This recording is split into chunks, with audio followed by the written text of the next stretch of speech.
a relaxing lunch and networking break. We're starting with the next panel discussion now. This is the third panel discussion for day one on the rise of InsurTech, innovation in action. I would request Mr. Mohit Rochlani, Director, IT and Operations, India First Life, to kindly come on stage and be on panel. Please welcome Mr. Mohit Rochlani with a huge round of applause. I would request Mr. Kamlesh Manuja, Head of Business Operations, Edelweiss Tokyo Life Insurance, to kindly come on stage and be on the panel. Please welcome with a huge round of applause. I would request Mr. Narendra Saini, Head Products, Unlimit IoT Private Limited, to kindly come on stage and be on the panel. Please welcome with a huge round of applause. I would request Sharmili Fulgirkar, Associate Vice President Digital Development, Aditya Birla Health Insurance, to kindly come on stage and be on the panel. Please welcome her with a huge round of applause. I would request our moderator for the panel session, Ronak Jha, Chief Actuarial and Risk Officer, Reliance Healthcare, to kindly come on stage. Please welcome her with a huge round of applause. Thank you so much. This is the next panel discussion on the rise of InsurTech, innovation in action. Thank you.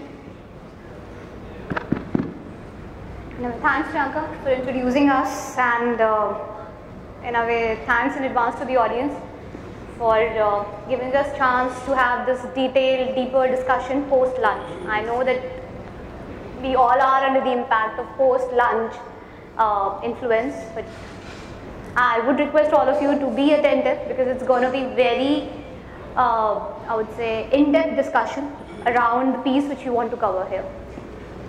Starting from that, we all know that the insurance industry is undergoing a radical change nowadays. Whether it's related to emerging trends, preferences of our customer, they are changing with time, they want more, they know that they are the king and the queens. And all this shift is defining, in fact redefining the role of insurance companies in our ecosystem. New synergies are getting established. It's not only the role of typical risk transfer which insurance companies are doing. We are directly managing risk by identifying right partners in helping us to take this journey to next level of change. So this panel discussion is all about talking about innovation in action.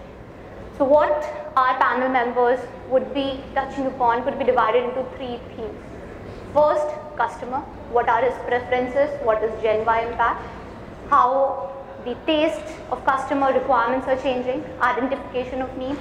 Second, tools and technology which are helping us to serve our customer in the way he or she wants to be served. Third, last but not the least, is benefit realization. What is in it for us? We are here for a purpose, and how efficiently and effectively we would be able to make or serve our purpose with the thread of digitization. So on that note, I would take up our first question. So this question is for Kamlesh. Kamlesh, we know that digitization is a multi-billionaire, I would say, opportunity for us. We all know that, okay, there is a big treasure lying at the end of the tunnel for us. So how big the dream is? You know that it has started taking some shape with different shades around it. How the big picture looks like. Let's discuss the desired future covering the two key stakeholders, consumer and insurance company. Over to you. Thanks, Rona. Hi, good afternoon, everyone. Obviously post-lunch effect is always going to catch up.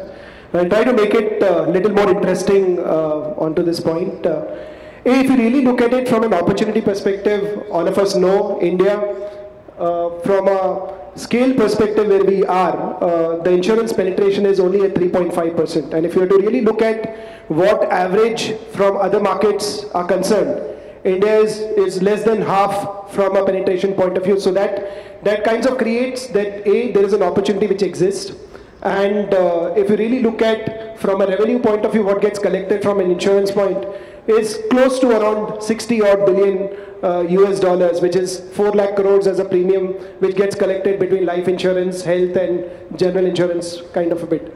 In next 10 years, this is expected to cross over 400 crores. So, which means there is a huge opportunity from a growth perspective, increase the penetration, because as I said, we are less than half when it comes to other developed countries. And to make it, the ironical part is, India has 17% of world's population.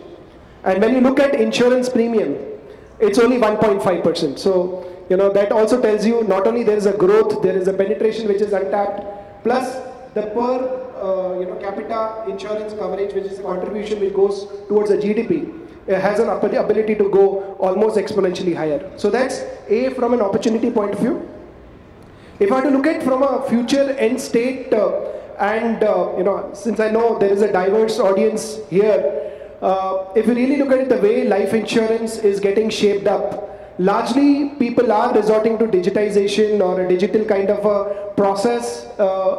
It's actually kind of curtailed at the operations end, which is converting your paper into a digital output. To an extent, some apps companies launch to make the customer service more interesting and attractive. So that's on the life insurance side, a lot of people have evolved. On the health insurance side, if I were to look at, again, paperless at the top part of claims. In the general insurance side, there are certain amount of devices which are being used to make sure, you kind of create different pricing models with respect to pay-per use, or create your pricing model in a very, very differentiated manner. But if I really were to, look at the end state, and probably I want to give an example to this group. Now think about, somebody's bought a home, okay, which essentially I want to cover across the spectrum. He or she actually logs on to an online portal, to an insurance company. The insurance company kinds of asks certain amount of details from that particular individual. The basis, the profile, they identified, I'm putting an example that the person is a salaried individual, and they actually realized that the person who's taking a home insurance, saying that if you take a home insurance, your premium is X, but if you were to deploy certain amount of preventive gadgets, like a sensor, like a fire alarm, your premiums will come down by 30%, okay? The person actually goes ahead and opts for those particular devices which gets installed. Now what happens? One fine day, there is a pipe burst, there is a water leakage within the house, there are expensive carpets because the home insurance covers all the expenses which are there from a loss point of view. The moment there is a pipe burst, there is a sensor which gets alerted the insurance company. The insurance company gets an intimation, and also the person whose house is gets an intimation. And immediately, without blinking an eye, the mechanics reach to the home, contacts the owner, gets the key, fix the particular problem. Now it doesn't stop there. Once the problem gets fixed, immediately from a customer satisfaction bit, there is a communication which goes to the consumer saying that we fixed the problem, completely in a seamless manner, plus the entire NPS or CSAT feedback which is taken, which knows that the customer is happy with respect to the level of fix. And from an insurance point of view, not only instant gratification is given, the insurance company also benefits because of this preventive gadgets. They actually curtail or restrict their losses from a technology point of view. So that's a sense which I probably want to give it on that part. A, there is a huge opportunity. We expect the revenue to move in next 10 years to around 27 lakh to 28 lakh premium from an insurance point of view. And plus with these preventive devices, the loss ratios, the customer experience can go exponentially higher. Perfect. Thanks in a way, Kamlesh. A beautiful story sit together. So it's not out of fairy tale, this is possible. This is all technology driven. So when we are talking about the story which Kamlesh presented to us, this is how our future is gonna look like. It's a prescriptive journey for the customer to help him, to guide him, follow the right path, taking right decisions at the right time so as to protect his interest at the end. For this seamless experience, to have a happy customer at the end, we definitely have increased dependency on system, which makes us prone to system breakdown. So what are the changes which our system have to undergo to overcome the current challenge. I'm bringing the question from the future to the current state. So what all changes are systems required to undergo to have this break-free experience, to have the happy customer at the end?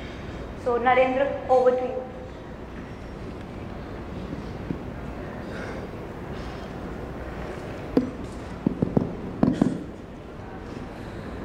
So when you say break-free experience, I believe this means a seamless connected experience, right? So I want to hear from audience, how many of you think that without system integration you can achieve the break-free experience?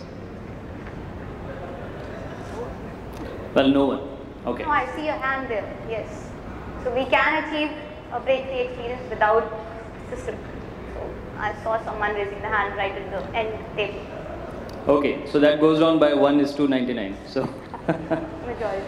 so that means that IT integration becomes extremely important. And the story that Kamlesh just told us talks about right from the home, maybe in this case a home, sensors, actuations, right time the system or other information dissipation to other systems, and the insurance company coming to know, and the support is provided so that the loss can be minimized. And so loss can be minimized, which is beneficial both for the end customer as well as for the insurance company. That means end-to-end system integration is an option, is not there. So it is a must, first thing. What comes along with it is how we share the data, how transparent we are. And it all boils down to the trust factor that we have in the service. I come from a company which provides IoT services, and it becomes extremely important for us to increase the trust by way of system integration, by providing the technology component to increase the trust factor in the services provided by any any service provider. And that's where I think it's extremely important. One is to be transparent. That's where not only the devices but also the processes will help. And the second is to have the end-to-end IT integration and to have the right regulatory system in place. These are my inputs. Okay. So thanks, Narendra. So clearly we have identified that we have high level of system dependency to have this break-free experience for our customer, to have the right data provided to us, to ensure that the right services are getting delivered to the customer in the timely manner. Now on that note, we talked about technology, but this technology acceptance requires to develop a culture of innovation, and we all know learning takes time. It's not going to happen in few days' time. To achieve that ultimate dream of digitization, which was beautifully stitched by Kamlesh, that okay, there is an end dream which we all can achieve. Work processes must be changed. So are we capable to undergo a change? What could be our efficient and effective quick fixes over and above system upgradation? So over to you, Shani. So thank you, Rona. So what Narendra just spoke about, data, sharing of data, the trust deficit doesn't start only on data. It starts on all the stakeholders involved in the system. Can you imagine one insurance company X sharing their claims data or their health assessment data with an insurance company Y? No, it's impossible. They'll think we are trying to steal their customer. Can you imagine if a doctor gives you a medicine X and he says, this test you should go and do it from that particular lab. How many of you have gone and thought, ye doctor ka na wo lab ke saath commission ka hai. That is why he is asking me to do these tests. These tests are not important. So lack of trust, it's not only in sharing data, it's across the system. I don't trust my doctor. If the hospitals ask me to do 10 tests, I'm 100% sure that 2 tests are not required. So the trust deficit that we talk about is right now not only concerned up to data, but it's among all the stakeholders. So unless that changes, we cannot accept any system change. The second bit is, and I'm pretty sure everyone who's gone with a new proposal to a CEO will be asked, everyone with their focus on digitization has invested heavily into IT systems. each of these IT systems have come with a fixed cost. Now go and tell them, let's change this for doing something for blockchain, or let's do something different so that machine learning or deep learning is implemented. The first question that any finance person or the CEO is going to ask you is, we've invested so many crores in this system, what's the ROI? Why is this not efficient? Why is this not picking up? And why do I have to invest in the new system? This new system is, do you have any proof of concept? Do you have any results to prove that this is going to work and we'll get X crore of revenue by implementing this? So the questions of ROI is also going to be deterrent to adapt to agile technologies as and when they start coming up. And finally, each of these changes or innovations are done in silos. So a brilliant cashless OPD process is getting done, but no one has asked that doctor saying, what is your pain point? How is it that I can solve the issues that you have when you're treating your patients? So here, a startup has made a cashless OPD system without consulting a doctor. The insurance has integrated one portal to make this claim very easy, but no one has gone and asked the doctor, will you adapt this change for me? Will you start changing your current pen, notepad and pen and use this portal for giving out medicines? So working in silos is also a problem. So each of these changes can be only, you can get the culture of getting innovative changes only if you change all the three factors above. So for something that we are doing at Aditya Birla Health Insurance is, when our CEO asks us, what's the ROI on this investment? How do we change? So we are tying up with the health tech startups in doing different functionalities, integrating them with the core system, thereby being agile as well as ensuring that we are delivering ROI on the fixed cost implemented with the IT systems. So I think that's what we need to do. We need to keep the customer at the center, define what is the problem that you want to solve, and then accordingly get technology to support it. Beautifully covered. So along with technology, we need other qualitative factors as well. Collective involvement of all stakeholders, removing hindrances for the lack of trust, which is killing our industry. Not only focusing on ROI, which is limiting innovation and its action.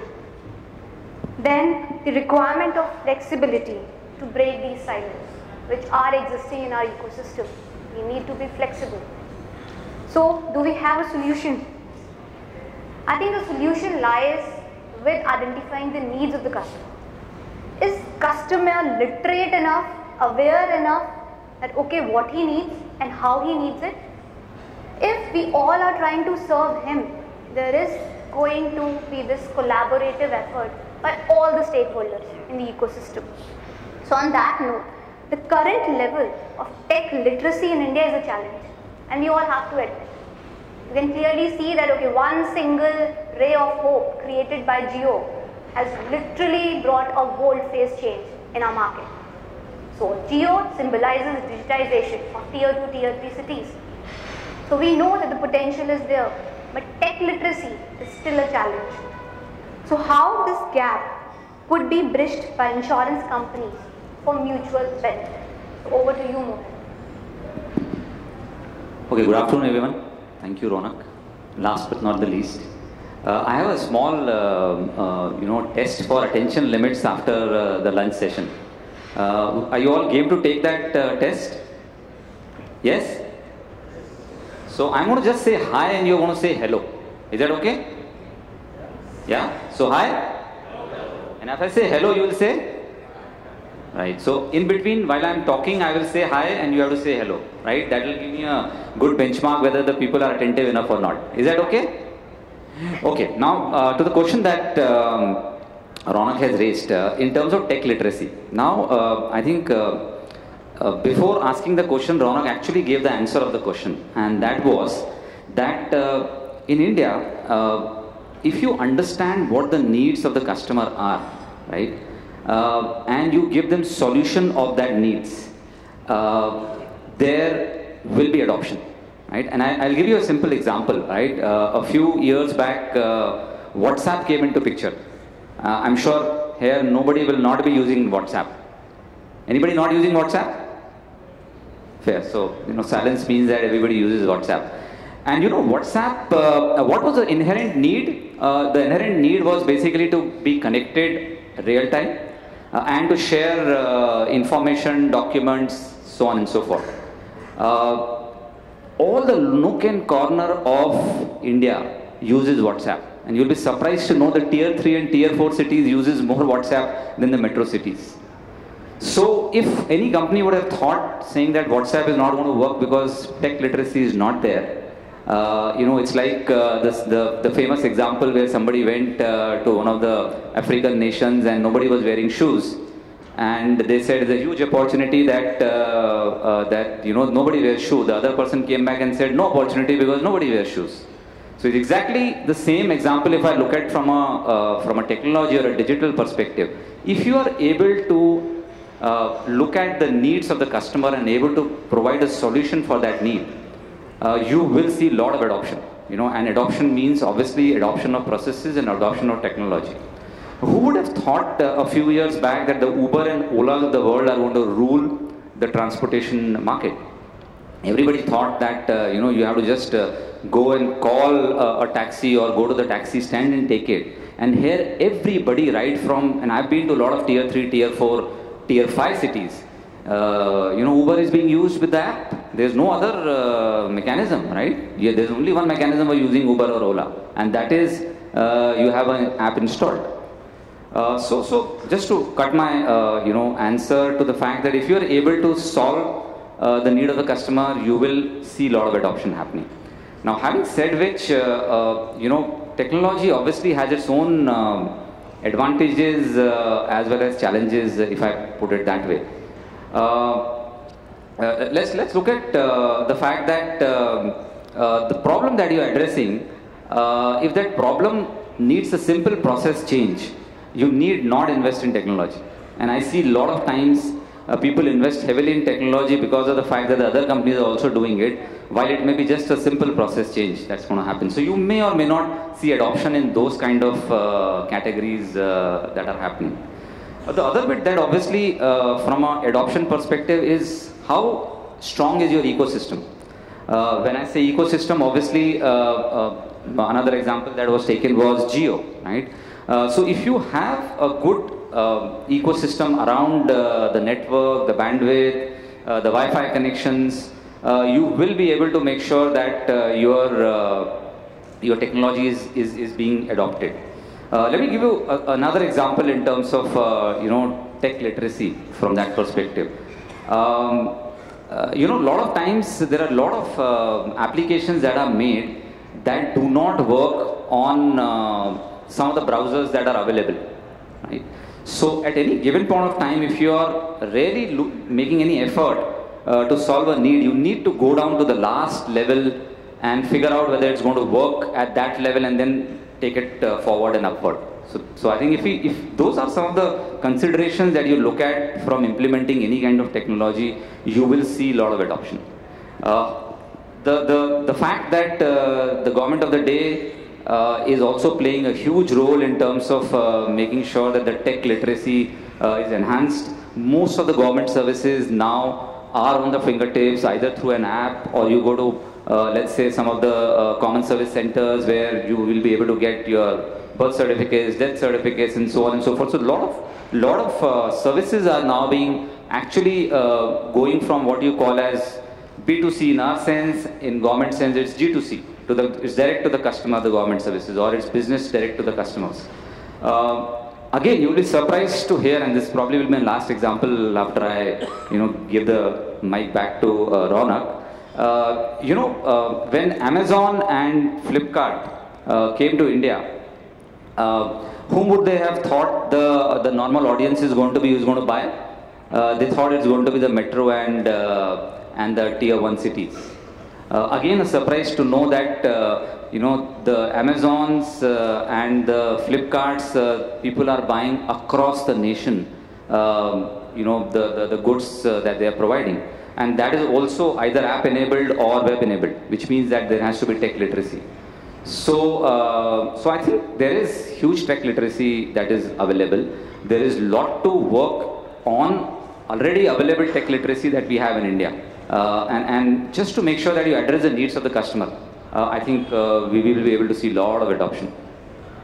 Hello. Thank you very much.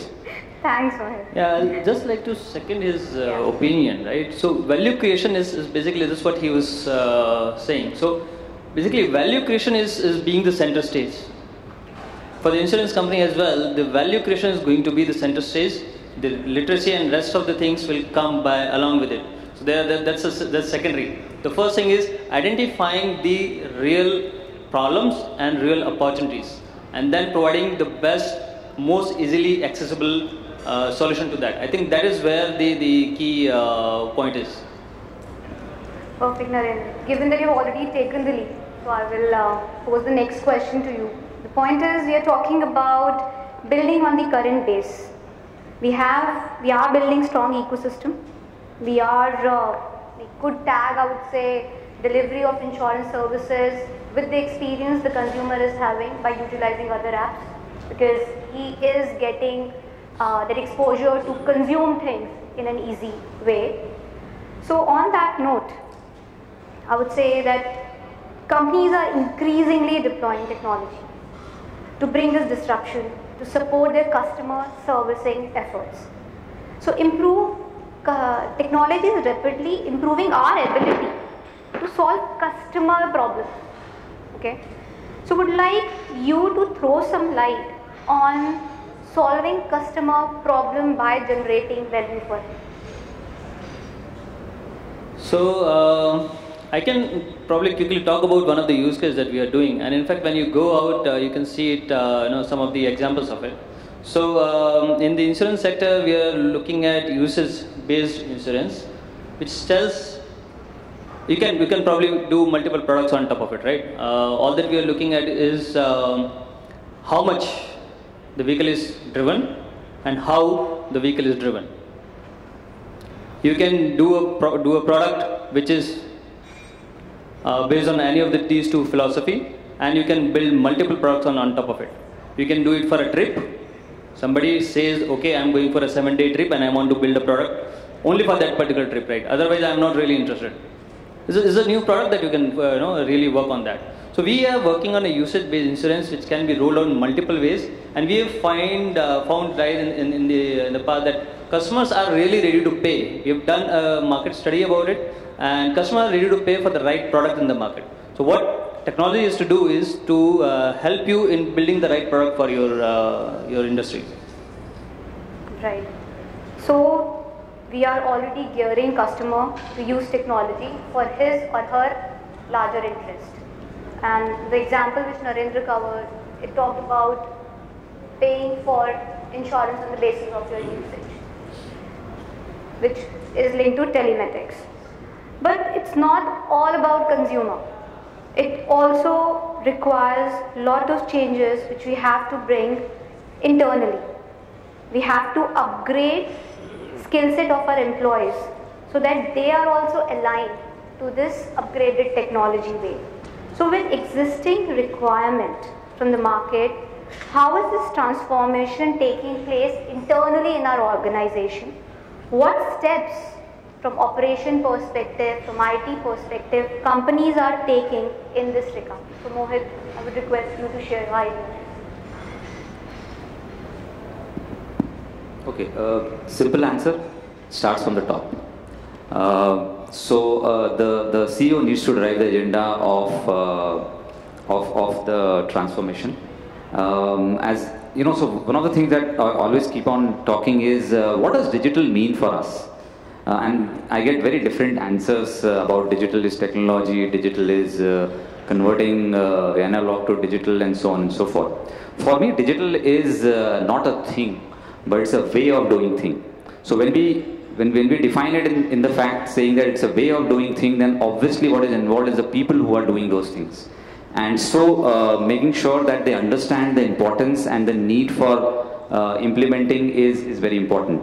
Every company has got a different way of implementing it. I said it starts from the top, which I think is one of the most basic things to take care of. And then you build around a culture of change management, is what I call, or business transformation, which means that you have an approach where you keep on making sure that all your processes are aligned to the fact that it supports any kind of innovation and change in the organization.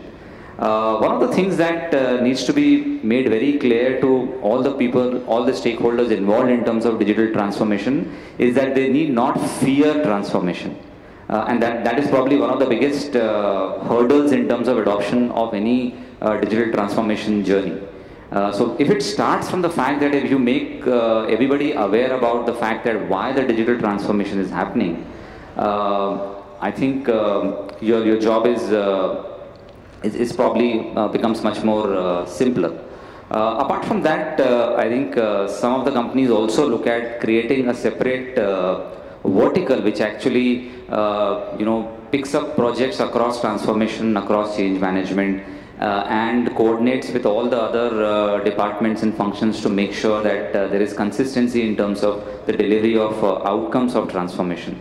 So I think every company, probably depending on the set of people that they have and the evolution of that organization, as well as which industry they are in, have their own strategies in terms of making sure that a digital transformation is not feared about. Just to take an example, one of the things that we talk about saying that if we really don't transform, we are going to become extinct. And that is a reality we are looking at right now. So digital, as we say, is a great leveler in terms of business. Today, nobody stops an e-commerce company coming into insurance and becoming the largest player in insurance. We have umpteen examples of the companies which did not transform themselves, became extinct. And the case in point, I'm sure everybody will know, is Nokia. They were one of the leaders in terms of the mobile business. They were not able to read the future, and obviously they became extinct. So there are so many examples that we can talk about. But what is happening is that previously we always used to think that digital is only going to impact IT companies and IT related pieces. Now the awareness is that the digital is going to impact all across all industries, all companies, depending on which part of or which side of the journey you are in. So I think it starts from there. There is notwithstanding to say there are training programs that the companies conduct.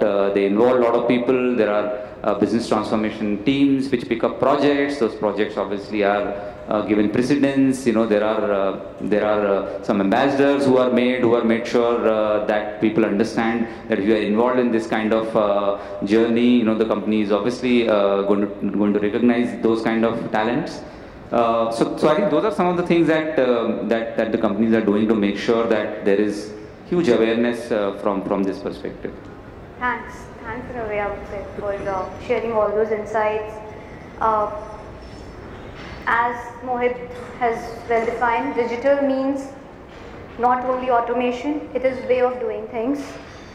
We can include employees by empowering them, adopt newer technology, by creating awareness. But all this requires end-to-end change for many companies to undergo. Now, when we are talking about end-to-end change, it means higher cost on immediate basis to achieve the aim of lower cost at the end. This path to profitability requires lots of effort to attain customer loyalty.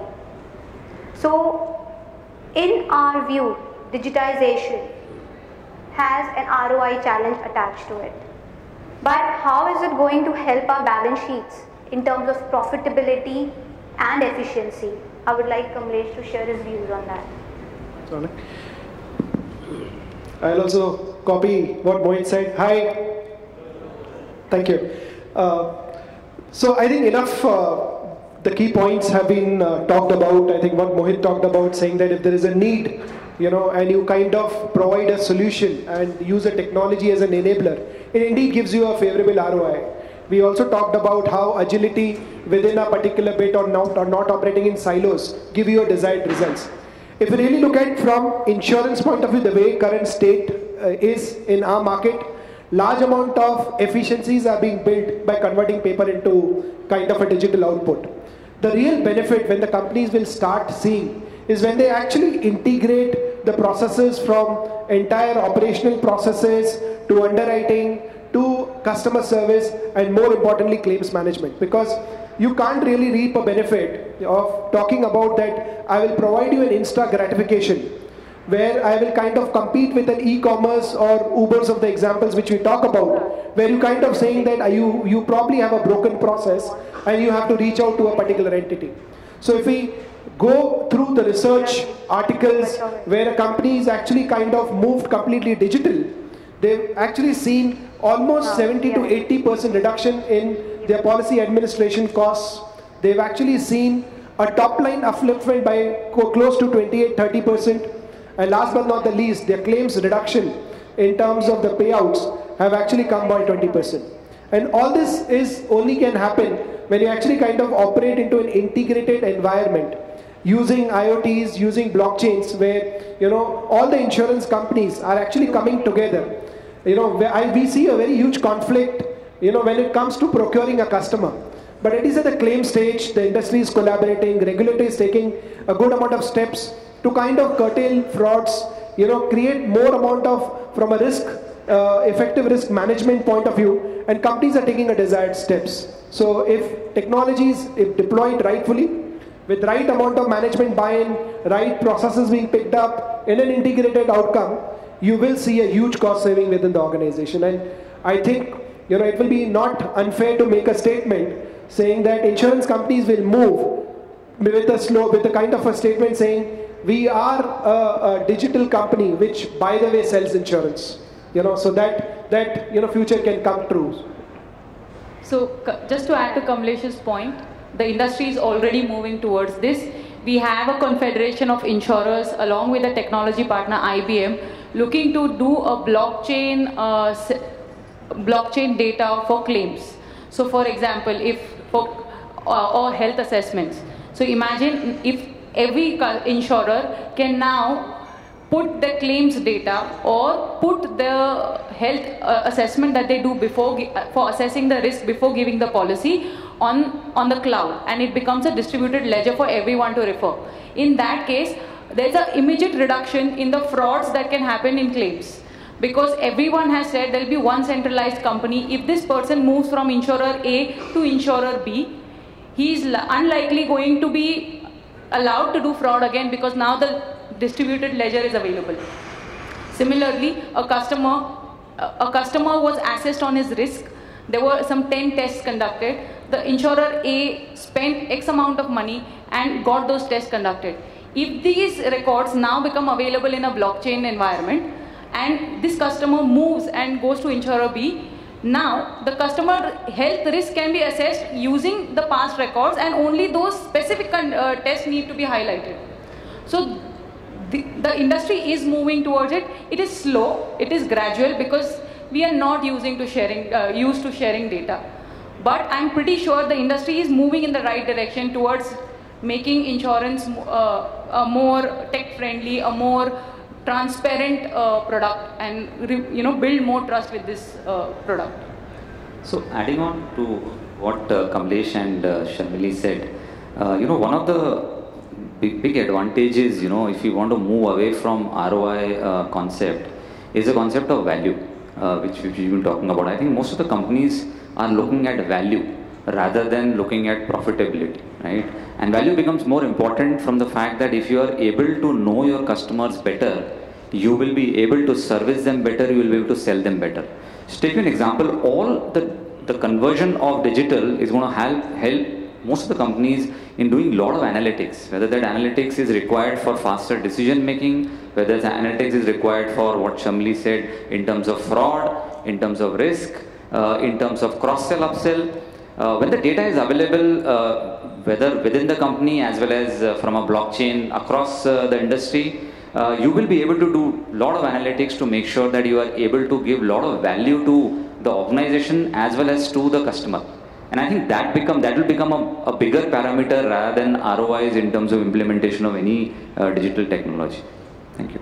Yeah, thanks Sharmili, Mohit for adding on to points put forward by Kamlesh. So we all accept that yes, along with profitability, customers' value, perception, generation should also need to be focused. In fact, that should be the prime area of focus. We are talking about analytics. We all know data is the new currency. But when we're talking about data, this digitization is exposing our data and privacy to more cybersecurity related issues. Are we equipped sufficiently to cross these hurdles, to handle these higher level of responsibilities which are attached to customer? And we all have a clue from the recent Facebook case. Are we ready to take up that responsibility? So Narendra, over to you. I think this is a very important question for the session today also, because we are all talking about data, right? And it is a lot of personal data that we are talking about. It talks about health record of each and every person that you are handling, right? And cybersecurity becomes an extremely important piece. What is the data that you can use and what is that you cannot use or you must not use? I believe that most of the things can be resolved by two major actions. One of them is setting up the responsibility metrics of each and every stakeholder player or the ecosystem player. If you're talking about the insurance company, you're talking about the technology provider, you're talking about the regulatory authorities, the responsibility metrics should be defined, well defined. And if it is supported by the regulatory bodies, then we can see what happened in GDPR case, right? Almost every company went for an audit, became GDPR compliance, or still in the process within a period of 1 quarter or 3 months. I'm talking about all the global companies. Today we still data localization is still an issue where people are talking about the data in India, whether it should be there or should not be there. While most of the people are in favor of that it should be there, many companies which are outside India, which don't have set up in India, they are still are opposing it to some extent. So these are the things which after the regulation chips in, they will set up their systems in India immediately, right? Because they are looking at the market which is second biggest market of the world. So data security, if I have to look at, one is responsibility metrics, second is regulatory involvement, and third important part is we all need to understand that cloud and understanding about the tech. So it's about the back-end IT. So cloud is secure. So how many of you do think that cloud is not secure? Can raise your hand. So I believe everyone does believe that cloud is secure. How we share the data, we need to identify what data should be shared or what data should not be shared. Today you can have an option of private cloud. You can set up cloud of your own, or you can have in the facility of any data center. That means even cloud can have different level of deployments. So as your data is secured in different ways, what you want to ensure that must remain within your domain will remain in your domain. Only the data that you want to share or you need to share, such as claim settlement data, for example, Sharmili was talking about. This is the data that you want to put in an open ledger so that no fraud happens. So those are the data that you can probably share on a public cloud or probably the regulatory body cloud. So it's an IT architecture that goes behind, needs to take care of the cybersecurity to a large extent. And I believe that the systems, as everyone else is evolving, so are the IT systems are evolving. And cybersecurity is taken care of as of today to a large extent, and I believe in future it will be. Thanks, Narendra. So on that note, when we know that we need to identify responsibilities, a responsibility matrix needs to be well defined, considering the role of regulator, system upgradations, cloud engagement. So there are avenues which are available to look and take up this responsibility. I'm going back to the new age effect, the Gen Y effect, which we all are trying to focus on. Gen Y is our target segment. We all want to have healthy, profitable customers in our bucket. We are designing products for them, not for the tail enders, not for the impaired lives. We all are here focusing on these customers who can have or offer longer term value to our business. But these customers are choosy. They have their own preferences. Okay, we don't want to share data. If I will put myself as a consumer, I'm quite, I would say, aversive to sharing data. I don't want people asking me about my age. I don't want to share my health status with other people. It's my private information. Why I should be, I would say, willing to share it with insurance companies? So we need data to serve our customer better, but the customer is not willing to share data knowingly. Okay, given a choice, I will try to restrict data sharing from my end. So with this less information sharing choice which the Gen Y has, how are underwriting or risk management practices going to work in the dynamic environment within which we are operating nowadays? I would like Mohit to share idea. So how we can balance this? So this would come as a surprise to the ladies present here. We worked on a small project which was called facial analytics, and in which by looking at the image of a person, it is able to tell with a 85% accuracy what the age of the person is. So data is no longer, some of the data is no longer private from that perspective. Google is working on a technology where it will see your image and it will tell who that person is. I'm sure a lot of you must be aware about that. Facial. So since continuing on my facial analytics, so one of the reasons is not about customer not wanting to give the data. It would also be about the fact that the customer feels hassle to give that data, saying that it's available somewhere, why don't you take it, right? Rather than asking from me every time KYC documents, every time my age, every time my income documents, why don't you pick it up from where it is available? So I think what we will see is a lot of integration in terms of the data points that are already available. Case in point is the eKYC that came in a few years back, where either through your fingerprint or through your OTP, I am able to take out the name, age, address, and obviously gender of the customer, right? So just by having one OTP.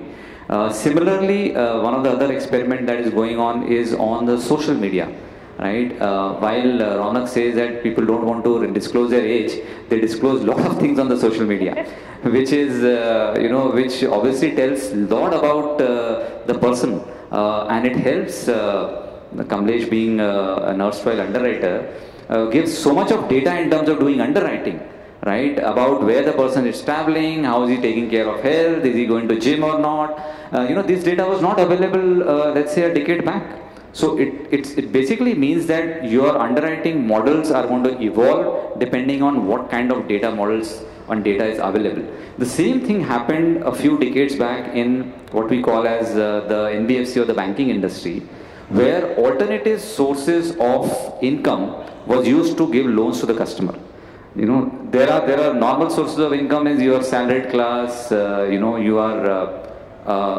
are getting some income documents, which is ITRs, and you are able to take some loan. Here you are looking at some different alternative sources of income through some data that is available already, and you are devising models around giving them loans on the basis of those data.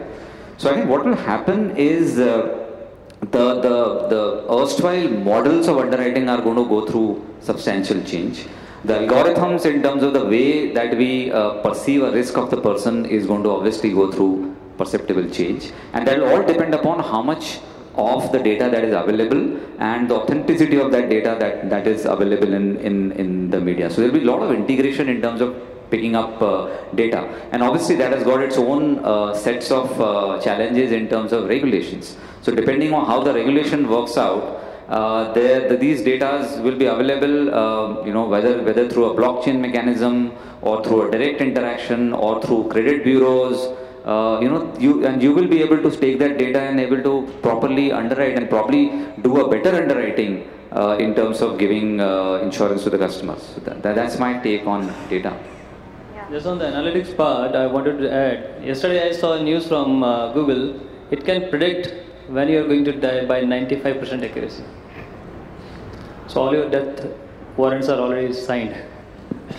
No, so in addition to what Mohit added, apart from certain amount of surrogates which are available in social media with bureaus, etc., I think there's a concept called dry diagnostics, and it's largely got emerged purely from a rural setup where the hospital is quite far off, where you kind of put a thumb.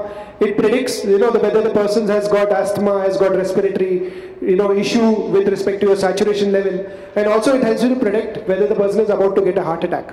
So, lot amount of changes what we're talking about which will happen within the next 5 years to a decade, where all your screenings and it's more of a hassle to the customer, will actually move towards facial recognition, to a dry diagnostics, and maybe using your own device. It can actually kind of grant you an insta gratification or an insta decision from an insurance policy point of view. And I see insurance companies already moving on that particular bit, and you'll see more and more companies following that suit.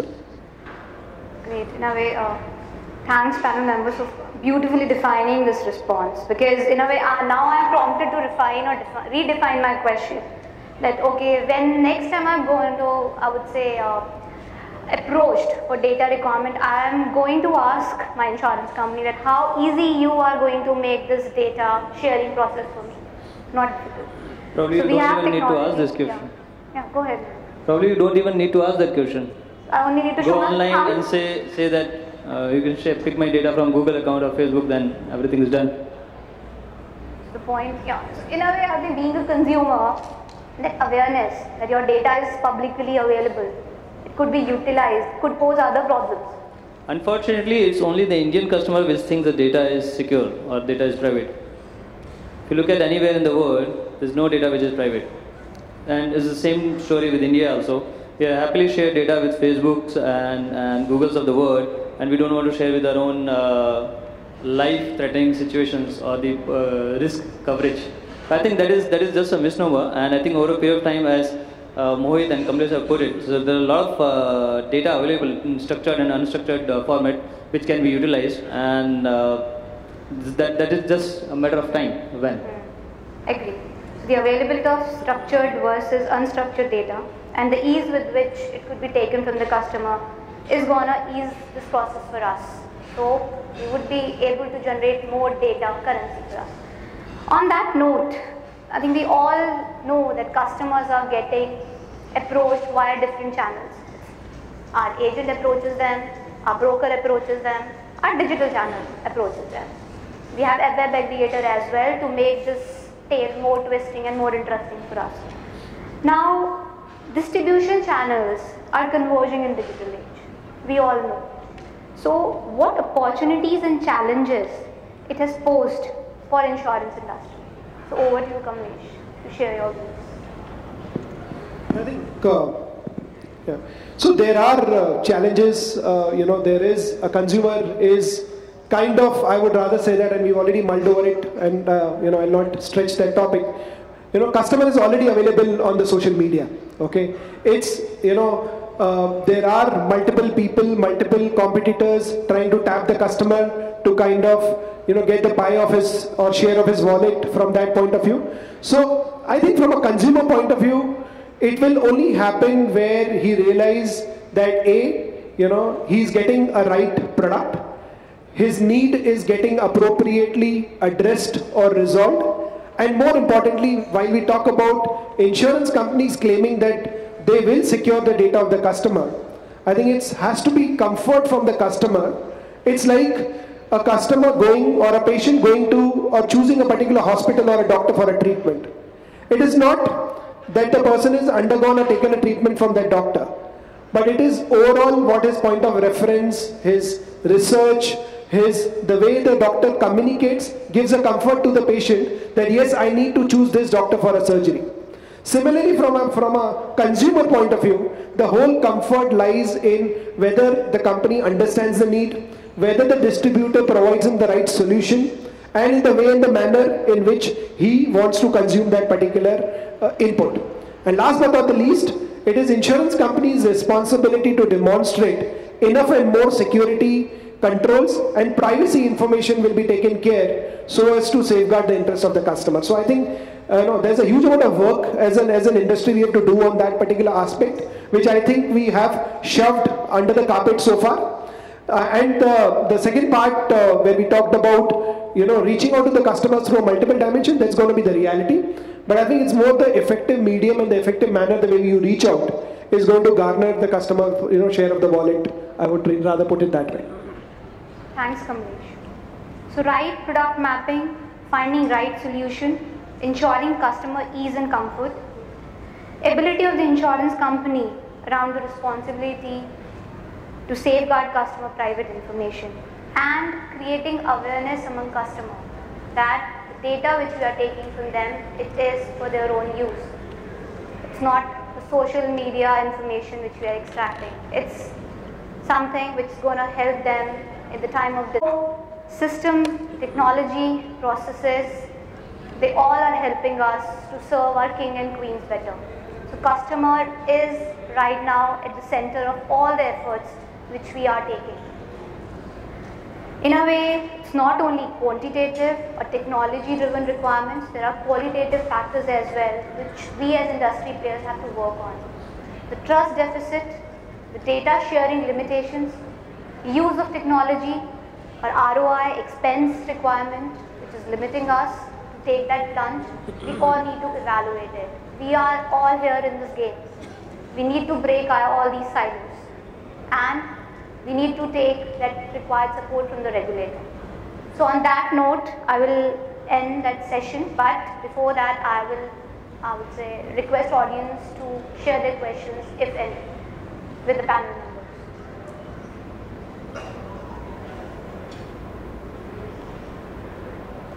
Yes, please go ahead.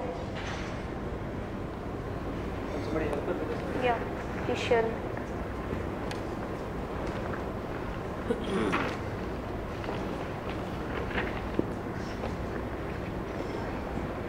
So all of you have been talking about how companies are becoming more open to accepting how data can be utilized and how we can disrupt the traditional models of the insurance industry.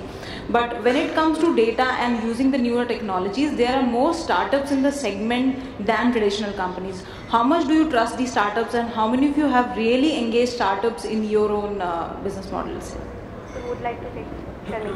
What's your good name? Deepika. Deepika, yeah. Okay, so Deepika, the biggest and the fastest way for a big corporate or a traditional insurance company to be agile is integrate with a startup. So we have integrated, Aditya Birla Health Insurance has integrated with almost 3 to 4 startups in the health tech sector, only to ensure that we have faster delivery in terms of cashless medicine delivery, cashless OPD expenses, have disease risk management done. Now, the companies are getting more and more sensitized to the time aspect. So we can hire people, we can get an outsourced vendor, and we can build everything from scratch. But that will have its own development cycle. It will go through the testing and all the phases. And that much time the company doesn't have. So the fastest way is to integrate with a startup. It also helps because it makes us use our existing core system, not demolish them, and integrate them with the new startup, thus having both the ROI as well as the new functionality that we always wanted to build. So I think many players are open to integrating with startups. I can for sure tell Aditya Birla Health Insurance is definitely one. If I have to add to what Sharmili talked about is, there are certain amount of pros and cons when you actually kind of take an approach. But I think the larger part, as a panel, we already talked about it. What is the need which you're trying to address? Okay, it's not the question of startup or an evolved organization giving you a solution. If your need is specific and you're clear, and you actually want it to be particularly delivered into a particular time frame from what you have from a vision point of view or from a delivery point of view, I think it's more of, I would rather put it that way, that if that startup satisfies those particular requirements, it is going to be beneficial from an organization point of view. So any other questions in the audience? Okay, so we will end our session here. I would like to thank all our panel members for their useful and very effective insight sharing. I thoroughly enjoyed the session. So I assume if that's the case with you all. So we need to give a round of applause to all of them. Thank you so much, esteemed panel and moderator, for wonderful information on the rise of InsurTech, innovation and action. Please give them a huge round of applause. I would request Mr. Ashok Hariharan, CEO and founder, ID5, to kindly come on stage to felicitate our esteemed panel and moderator.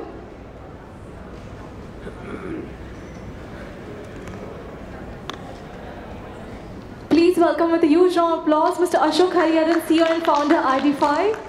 I would request Mr. Ashok Hariharan to kindly felicitate Mr. Mohit Rochlani, Director, IT and Operations, India First Life,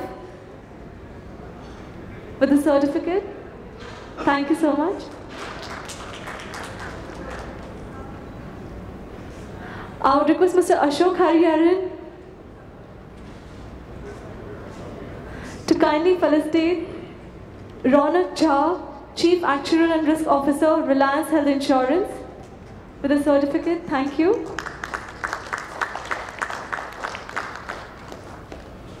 I would request Mr. Ashok Hariharan to kindly felicitate Mr. Kamlesh Manuja, Head of Business Operations, Edelweiss Tokyo Life Insurance, with a certificate. Thank you. I would request Mr. Ashok Hariharan to kindly felicitate Sharmili Furgilkar, Associate Vice President, Digital Development, Aditya Birla Health Insurance. Thank you. I would request Mr. Ashok Hariharan to kindly felicitate Mr. Narendra Saini, Head Products, Unlimit IoT Private Limited, with the certificate. Thank you.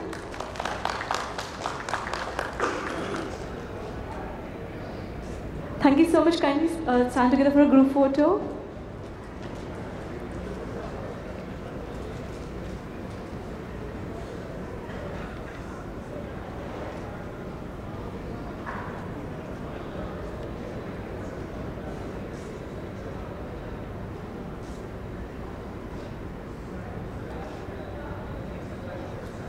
Thank you so much, esteemed panel moderator. Thank you, Mr. Ashok Hariharan. Thank you, Mr. Mohit Rochlani, Director, IT and Operations, India First Life. Thank you, Mr. Kamlesh Manuja, Head of Business Operations, Edelweiss Tokyo Life Insurance. Thank you, Mr. Narendra Saini, Head Products, Unlimit IoT Private Limited. Thank you, Sharmili Furgilkar, Associate Vice President, Digital Development, Aditya Birla Health Insurance. Thank you, Ronak Jha, Chief Actuarial and Risk Officer, Reliance Health Insurance.